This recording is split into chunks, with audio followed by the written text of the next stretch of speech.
Kryetari i Partisë Demokratike Sali Berisha, pas vizitës në Zagreb, shfrytzoi një komunikim në rrjetet sociale për t'i dhënë përgjigje kritikave në lidhje me procesin e zgjedhjeve brenda Partisë Demokratike.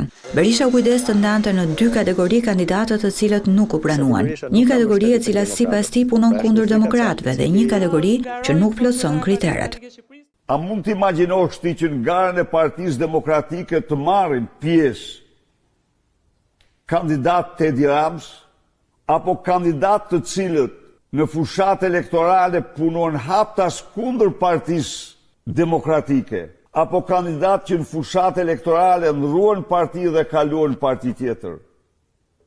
Do më falësh, këta në çdo parti politike në botë, në çdo parti me ndërgjegje politike, këta përjashtohen dhe vetëm përjashtohen.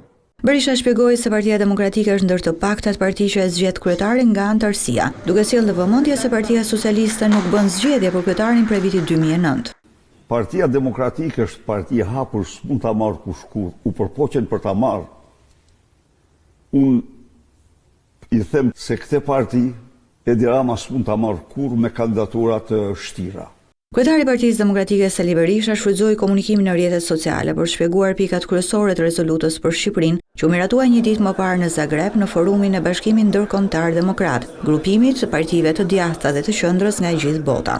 Në këtë rezolutë IDU paralajmëroi se procesi i antarësimit në Bashkimin Evropian është ngadalësuar për shkak të pengesave nga qeveria, korrupsioni për hapur sistemik, kapja e shtetit dhe lidhjet mes krimit të organizuar e niveleve më të larta të pushtetit. Në raport me zgjedhjet IDU, nëpërmjet kësaj rezolute mbështet modelin e një qeverie kujdestare për të garantuar zgjedhje të lira e të ndershme.